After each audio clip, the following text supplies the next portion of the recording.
눈이 와도 우리의 예배를 멈출 수 없습니다.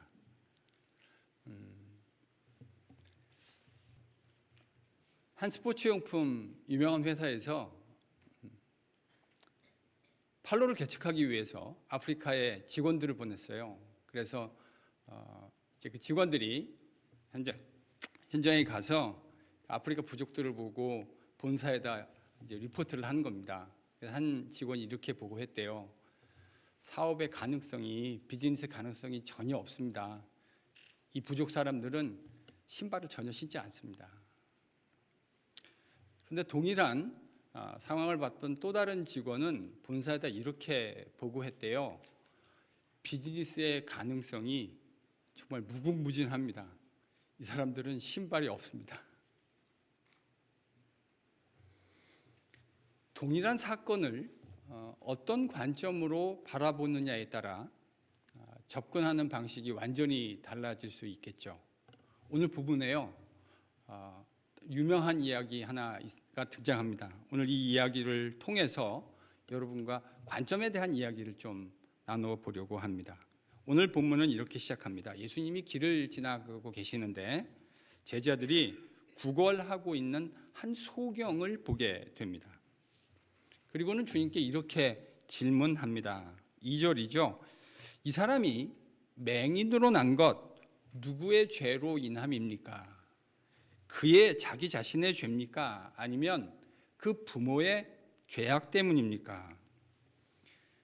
여러분, 이 질문 안에는 유대인들이 가지고 있는 죄와 관련된 아주 유명한 신학이 들어있어요.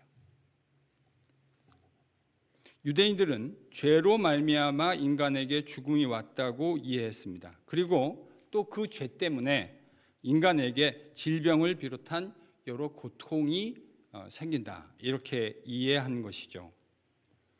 여러분, 이 이해가 틀린 이해가 아닙니다. 이 이해는 분명히 성경을 가지고 그들이 가지게 된 이해라고 할 수 있어요. 여러분, 좀 시간이 지나긴 했지만 요한복음 우리가 5장을 묵상할 때 베데스다 연못가에 38년 된 병자를 주님이 치유해 주신 이야기가 있었습니다. 근데 그 사람을 치유하면서 예수님이 마지막에 뭐라고 말씀하셨는지 여러분 기억나세요? 더 심한 것이 생기지 않기 위해서 죄를 짓지 말아라. 물론 주님은 이 사람의 경우에 이 사람의 질병이 죄와 관련된 것인지를 콕 집어가지고 말씀하지는 않으셨지만 주님의 말씀을 미루어 짐작해보면 이 사람의 질병과 죄와 연관성이 암시적으로 있는 것처럼 예수님은 말씀하셨어요. 근데 지금 이 본문에 나오는 사람은 언제부터 소경이었다고요? 날 때부터. 태어날 때부터. 그래서 이게 도대체 누구의 죄인가 제자들은 궁금했습니다. 그래서 그들의 질문의 핵심은 그가 소경으로 태어난 것에 대한 그 원인이 무엇이냐, 이 전제되어 있는 거죠. 그의 죄입니까? 아니면 그의 부모의 죄입니까? 이렇게 질문한 겁니다. 지금 이 상황은 예수님께 양자택일이 요구되고 있는 상황입니다. 부모의 죄인가 아니면 자녀의 죄인가? 제자들의 시선은 소경이 당하고 있는 그 고통의 원인이 무엇인가를 설명하는 데 집중되어져 있습니다. 그런데 주님은 제자들이 전혀 기대하지 않았던 답을 제시하십니다. 그게 3절입니다. 3절 같이 한번 읽어볼까요? 본문 3절입니다. 같이 읽죠. 시작.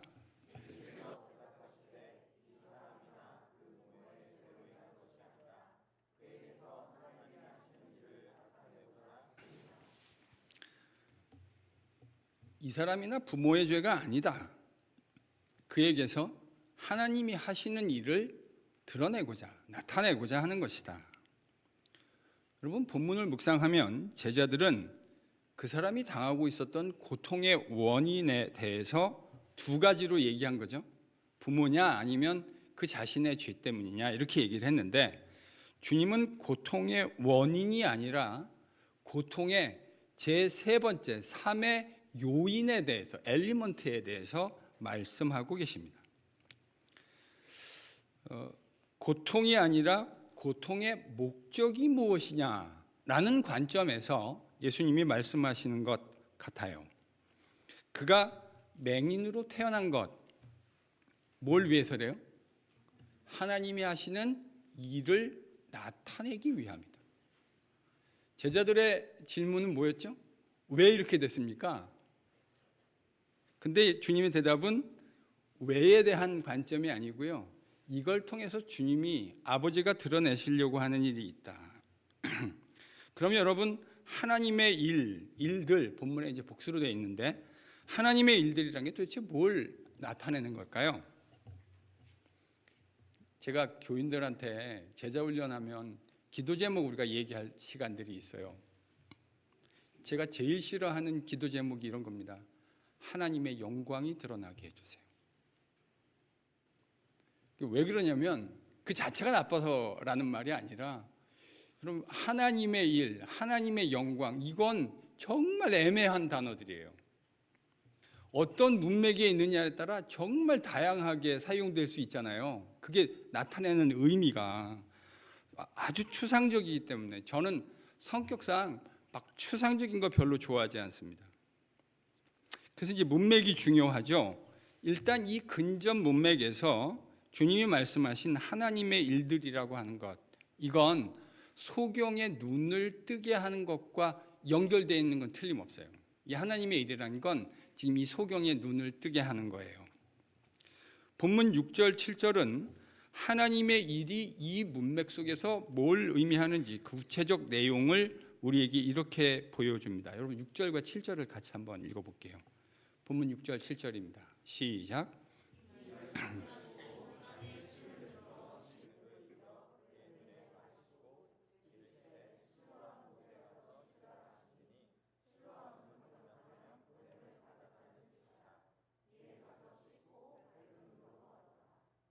주님이 땅에 힘을 뱉으셨습니다.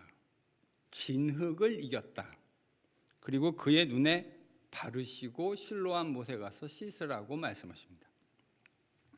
이에 가서 씻고 밝은 눈으로 돌아왔다. 주님이 지금요, 우리가 복음서에 보면 요한뿐만 아니라 마태, 마가, 누가 복음서에 보면 예수님이 이적을 일으키시는 이야기들이 진짜 많이 나옵니다. 근데 여러분, 적지 않은 경우에 예수님의 이적이 말씀 하나만으로 됐던 거 기억하십니까? 사실은요, 상당 부분 예수님의 이적과 기적은 말씀으로 수행됐어요. 그가 말하시면 말하시는 대로 된 거죠. 근데 오늘 본문은 땅에 침을 뱉고, 이거 미국 사람들은 별로 안 좋아할 거예요. 일단 지저분하잖아요. 땅에 침을 뱉고 이것을 이겼다. 물로 이긴 것도 아니고요, 진흙을 침으로 이겼대요. 그리고 눈에 바르셨다. 복음서에서 예수님이 이와 같은 유사한 일을 똑같진 않아도 하신 일이 있는데, 이럴 때요, 이것은 매우 구체적인 의도가 있었기 때문에 이렇게 하신 것으로 이해하는 게 적절합니다. 저는 요한복음에서, 우리가 마가복음에서 예수님이 소경을 2번 눈뜨게 해주는 이야기를 묵상한 적이 있는데, 이 요한복음 맥락에서는 이것이 아주 자연스러운 상징적 의미를 가지고 있는 것으로 해석할 수 있어요. 주님이 지금 소경을 치유하기 위해서 뭘 사용하셨다고요? 흙을요.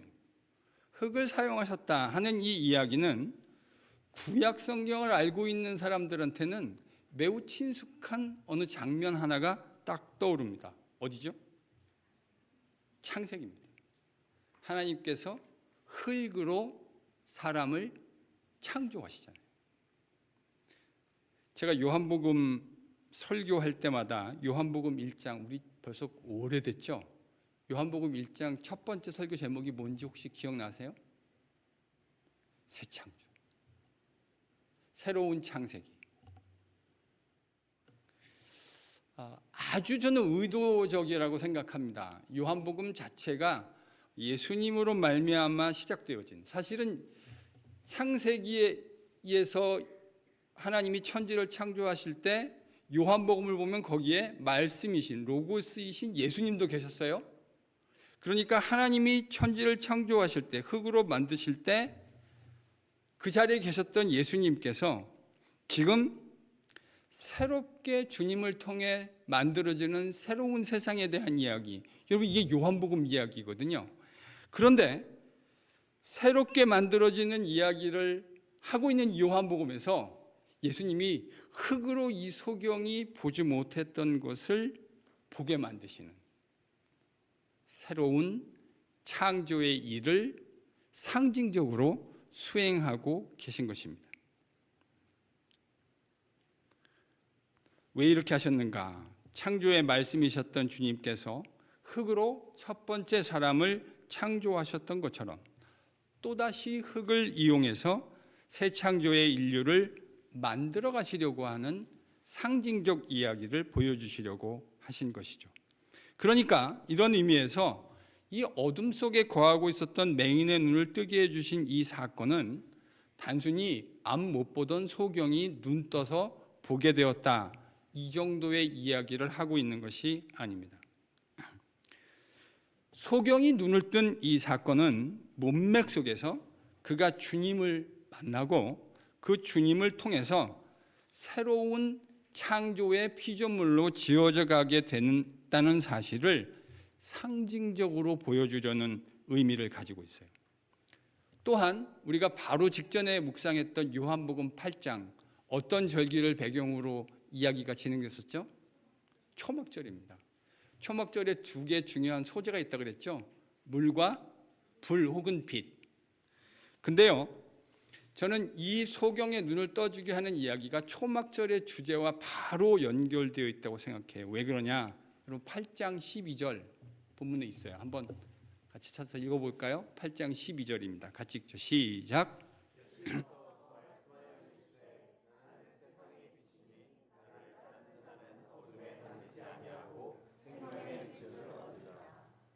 여러분 본문 이야기는 8장 12절의 이야기와 연결됩니다. 소경은 주님을 만나서 단순히 육신의 눈만 뜨게 된 게 아니에요. 이 뒤에 보면 새 창조의 주님을 만남으로 인해서 그는 새로운 생명의 빛까지 얻게 됩니다. 이 유명한 얘기잖아요. 요한복음 9장이에요. 이제 우리가 나중에 이 부분을 더 자세히 묵상할 겁니다. 실제로 연이어 등장하는 9장의 이 모든 내용들은 그가 어떻게 예수님이 주시는 생명의 빛 가운데 동참하게 되었는가 하는 그 이야기를 다뤄주고 있어요. 새 창조의 주님을 만나는 사람은 주님이 이 땅에 빛으로 오셨다, 우리의 어두움 가운데 빛을 비춰주기에 오셨다라는 말씀의 의미를 이해하게 됩니다. 여러분, 우리가 예수님, 그러니까 진리의 빛이신, 오늘 본문의 관점에서 얘기하면 진리의 빛이신 예수님께 나아가기 전에 여러분 우리가 어두움 속에서 살았던 거 아닙니까? 우리의 삶을 성경은 주님 만나기 전의 삶을 어두움 가운데 거하는 삶이라고 규정합니다.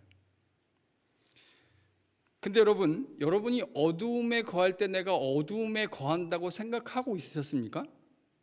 아니요.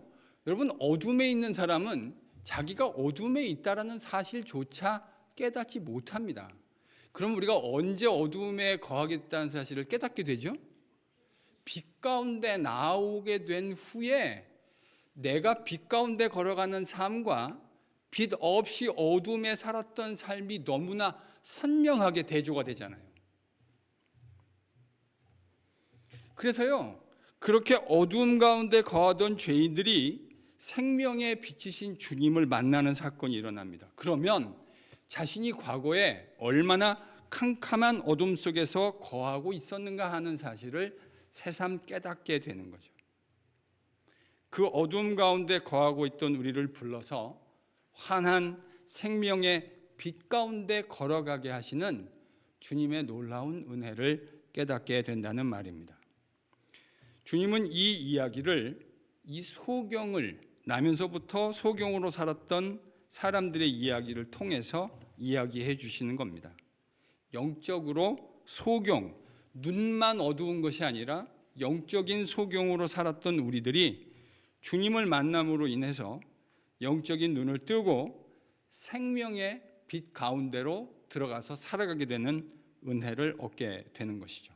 자, 그러면 지금까지 우리가 한 이야기를 근거로 해서 3절에 등장하는 하나님의 일, 하나님의 일들, 이걸 문맥 속에서 뭐라고 부를 수 있을까요?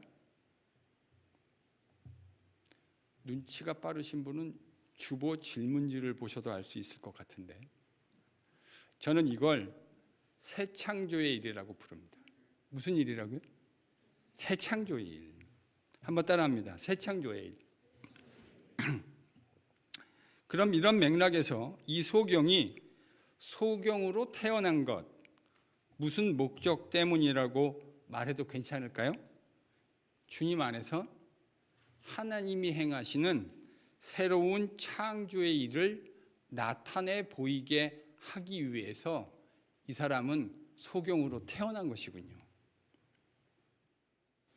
이 사람이 소경으로 태어나서 지금까지 소경으로 살았던 건 생명의 빛이신 주님을 만나서 그가 새로운 창조물로 지어지는 그 놀라운 일이 어떤 것인지를 그 사람만이 아니라 그 이후에 이 요한복음을 읽는 모든 주님의 백성들이 다 깨달을 수 있도록 하기 위해서, 무슨 일이요? 새로운 창조의 일을 위해서 그렇게 태어난 것입니다. 나면서부터 소경이었던 그의 인생이 오랜 아픔을 겪지 않았겠어요? 여러분, 앞을 못 보고 산다는 게 얼마나 답답한 일이겠습니까? 불편한 일이겠습니까? 그런데 그의 그런 아픔은 단순히 과거의 원인 분석용이 아니라는 말입니다.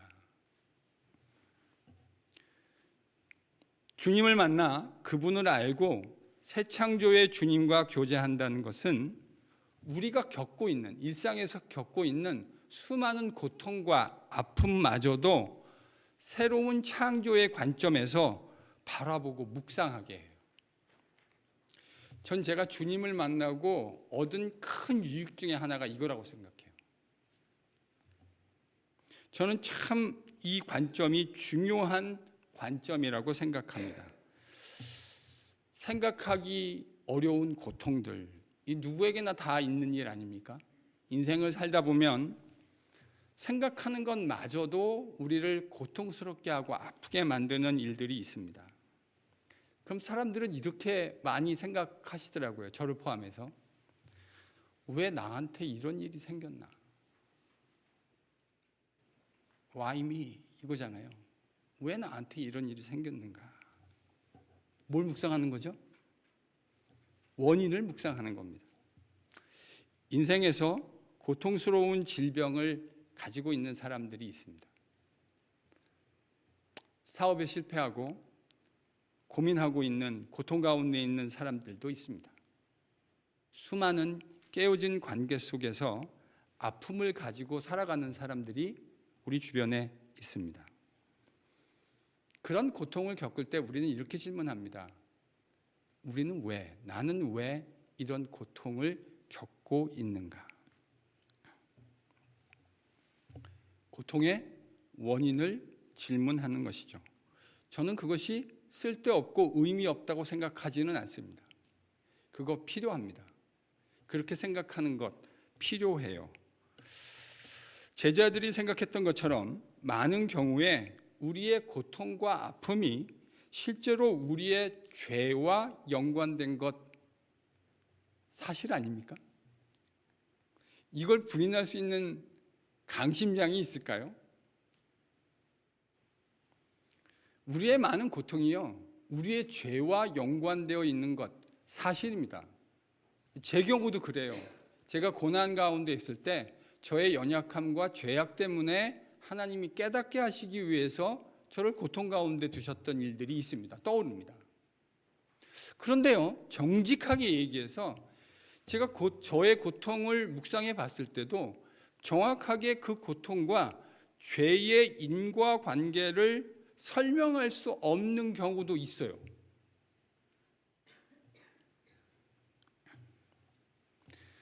그런데 사람들은 참 경솔하다 하는 것을 경험적으로 깨닫게 되었습니다. 벌써 시간이 많이 지났네요. 12년 전에 4월 달에 우리는 참 가슴 아픈 장면을 목격했습니다. 단원고에 있는 그 수백 명의 어린 아이들이 수학여행을 갔다가 배가 침몰하는 과정에서 다 죽었습니다. 그런데 기독교인이에요, 그분이.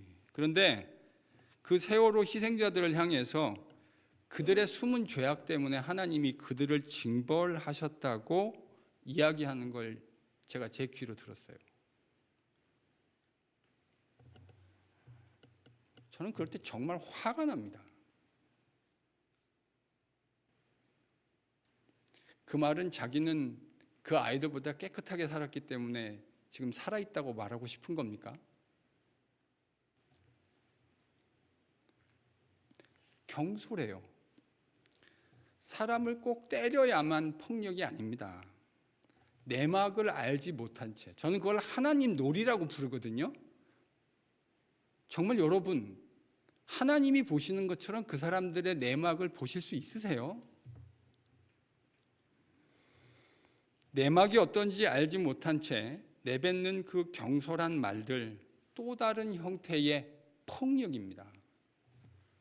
오늘 본문에서 제자들은 속용된 자를 보면서 그 속용됨의 원인에 대해서 집중했습니다. 여러분, 그 이야기로 속용이 들었는지 안 들었는지 본문이 말해주진 않지만 들었으면 얼마나 속상했을까, 그렇게 생각을 해봅니다. 사람들은 그 원인이 뭔지를 묵상합니다. 그런데 오늘 본문을 봤더니 주님은 그 원인에 집중하는 사람들 사이에서 패러다임을 바꿔버리십니다. 그리고는 그 일의 목적이 무엇인가를 말씀해 주십니다. 방향이 바뀐 거죠. 원인을 규명하는 것은 뒤를 돌아다 보는 것이라고 한다면, 목적을 얘기하는 것은 앞을 내오다 보는 방식입니다.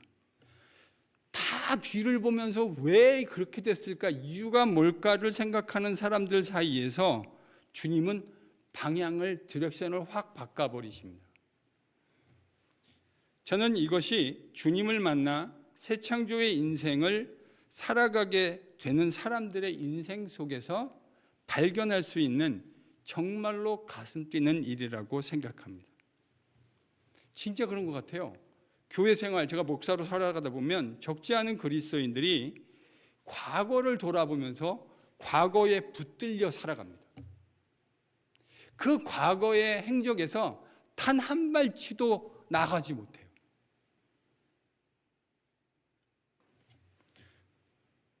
그런데 여러분, 안타까운 건 그렇게 사는 과정 속에서 어떤 일이 벌어지냐면, 하나님이 이루시려고 하는 새로운 창조의 열린 미래에 대해서는 고민조차 못하고 살아가요.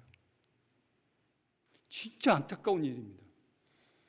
하나님이 우리를 새 창조의 피조물로 주님 안에서 빚으셨다고 하는 것은 우리가 왜 그런 일이 생겼는가라고 하는 것, 의미 없는 일은 아니겠지만 그거에 매몰되어서 살아가지 않고 하나님이 그 일을 통해서 이루려고 하시는 하나님의 새 창조의 새로운 일들이 있는데 그게 뭔지를 생각도 하지 못하게 만드는 거예요.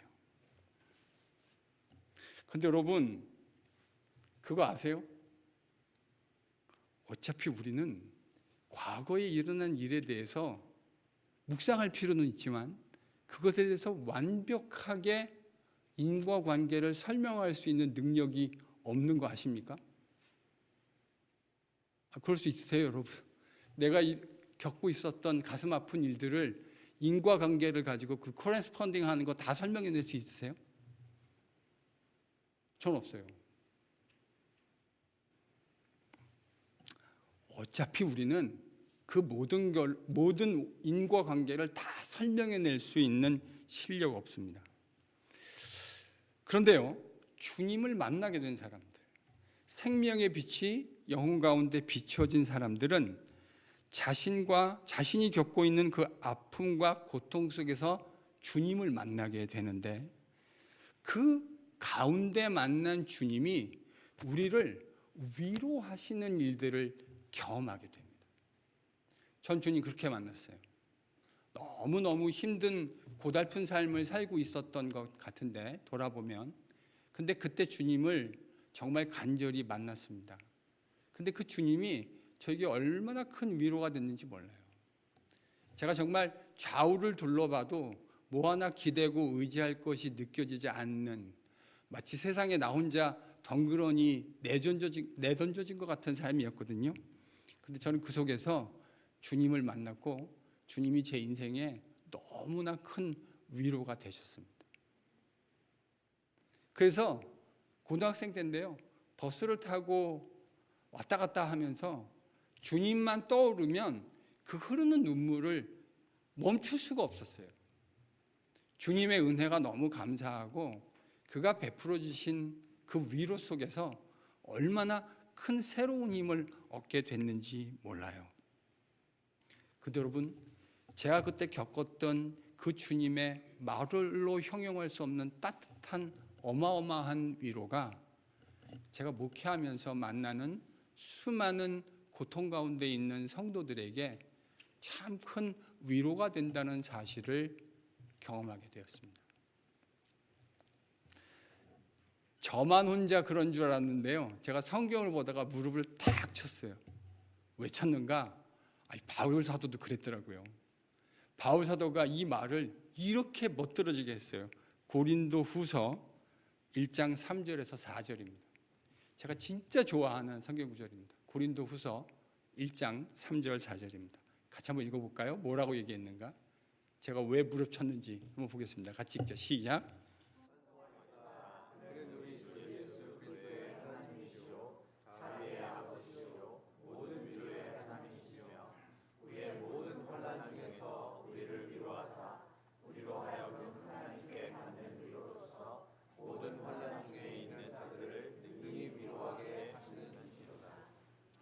바울이요, 지금 하나님이 어떤 분인지를 고린도후서 1장 3절 4절 이렇게 기록해놨어요. 바울이 수많은 어려움들을 지나갔잖아요, 그렇죠? 근데 그 속에서 바울이 뭘 경험했죠? 하나님으로부터요? 위로를 받았습니다. 저는 이 얘기를 읽으면 사도행전이 막 주마등처럼 지나가요. 바울이 겪었던 그 수많은 환난과 고통과 죽음의 위협과, 그가 복음 전하 나쁜 일을 한 게 아니잖아요. 주님을 위해서 복음 전하기 위해서 불철주야 달려갔는데 그 앞에는 수많은 위협이 기다리고 있었습니다. 그를 죽이겠다는 사람, 그를 죽이기 전에는 내가 밥도 먹지 않겠다고 금식한 사람들도 있었어요.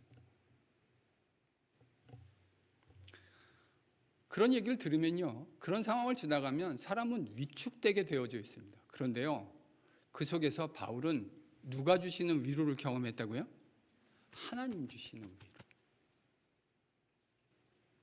근데 바울이 자기가 위로를 경험했다라고 말하고 그치지 않고 뭐라고 했냐면, 그 받은 위로, 그가 하나님으로부터 인격적으로 받은 그 수많은 말로 형용할 수 없는 위로가 무슨 기능을 하고 있다고 얘기하고 있죠? 그가 또 만나는 사람들,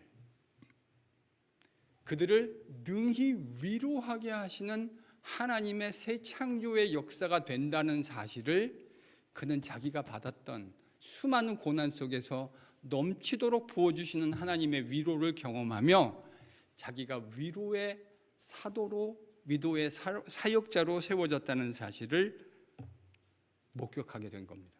여러분, 시선이 보이세요? 바울이 지금 뒤를 돌아보면서 원인을 규명하고 있습니까? 아니면 앞을 내다보면서 목적을 설명하고 있습니까? 목적을 설명하고 있습니다. 목적을 설명하고 있습니다. 제가 이 말씀을 오늘 날 묵상하다가요, 무릎을 탁 쳤어요. 내가 묵상했던 내용이 바울 사도 똑같이 묵상하고 있었구나. 여러분, 이럴 때 힘이 납니다. 바울 사도도 그랬구나. 우리가 그렇게 경험한 위로는 또 다른 사람의 인생에서 형용할 수 없는 크나큰 위로로 작용하게 된다. 바울은 설명하고 있습니다. 여러분, 이게 주님께서 주시고자 하는 시각이고 새 창조를 경험한 사람의 시각입니다. 저한테는 친한 후배 목사가 한 명 있습니다. 저도 전도사 때인데 이 후배가 너무 귀해서 제가 사역하고 있는 교회에 데려갔어요. 나중에 이제 사모님을 만나서 결혼을 했는데 그 사모님은 목사님 딸이었어요. 근데 이 사모님은 대학 시절에 대학 합격 통지서를 받으러 학교에 갔다가 통지서 받고 집으로 귀가하는 길에 끔찍한 사고를 경험하게 됐습니다. 전동차 난간에 두 다리가 끼는 사고를 경험했고요. 결국 그 사고의 결과로 사모님은 두 다리를 무릎 위에서 절단해야 했습니다. 18살 여대생한테. 끔찍한 사고였습니다. 좌절스러운 시절을 보냈다는 이야기를 들었습니다. 그런데 그 사모님 거기에 머물러 있지 않았습니다. 자신이 당한 그 끔찍한 환난과 고통을 하나님이 분명히 목적을 가지고 허락하셨다고 생각하게 된 거죠. 지금은 제 후배의 아내가 돼서 한 지교회의 사모님으로 열심히 사역하고 계십니다. 그리고 대학을 졸업한 후에는 대학원에 진학해서 재활학이라고 하는 학문이 있대요. 그 박사과정을 마치고 자신처럼 어려움을 가지고 있는 여러 장애우들을 섬기는 사역을 여러 가지 모양으로 감당하고 있습니다. 지교회의 담임 목사님의 사모님으로 교회도 섬기고 계시고 또 그런 장애를 가지고 있는 사람들을 섬기는 역할을 새창조의 일들을 감당하고 있습니다. 여러분, 새로운 창조의 사람들은 주님을 만남으로 그의 생명의 빛이 비추어져서 새롭게 창조되는 사람들은 다 이렇게 살아갑니다. 새로운 시각을 배우게 되는 것이죠. 온통 원인만 규명하려고 드는 사람들의 틈바구니에서 하나님이 행하실 새로운 창조의 일들을 내다보고 그 목적을 향하여 달려가는 그런 삶을 살아갈 수 있게 된다는 말입니다. 여러분은 지금 여러분의 시선을 어디에 두고 계십니까? 여러분의 시선은 어디를 향하고 계세요? 원인 규명하느라고 매번 생각하고 계십니까? 아니면 하나님이 행하실 새로운 일들을 바라보고 걸어가십니까? 옆에 있는 분에게 이렇게 권면해 주실까요? 패러다임을 좀 바꿔보세요. 이게 그렇게 어려운 말일까요? 패러다임을 좀 바꿔보세요. 자꾸요 원인 규명, 그러니까 필요하기는 해요. 그 질문 안 해야 되는 건 아닙니다. 필요해요. 그런데 거기에 머물러 있지 마세요. 뭘 바라보자고요? 주님이 그 일을 통해 이루어 가실 어떤 일이요? 새로운 창조의 일. 여러분 이렇게 묵상하잖아요. 그러면 그전에는 상상할 수 없었던 새로운 베뉴가 열립니다. 하나님이 나에게 주신 이 연약함을 통해서 하나님은 무엇을 이루어 가시려고 하시는가 하는 관점에서 바라보면요, 여러분이 전에는 상상도 못했던 일들을 새롭게 묵상하게 되실 줄로 믿습니다. 2026년 예수 그리스도의 복음 앞으로 깊이 들어가는 KPC의 성도들이 될 수 있기를 바랍니다. 원인 규명에만 혈안이 되어 있는 사람들 속에서 하나님이 이루실 새 창조의 일과 그 목적을 바라보는 이 아름다운 일에 다 쓰임받는 KPC의 귀한 주님 백성 될 수 있기를 예수 그리스도의 이름으로 간절히 축복합니다.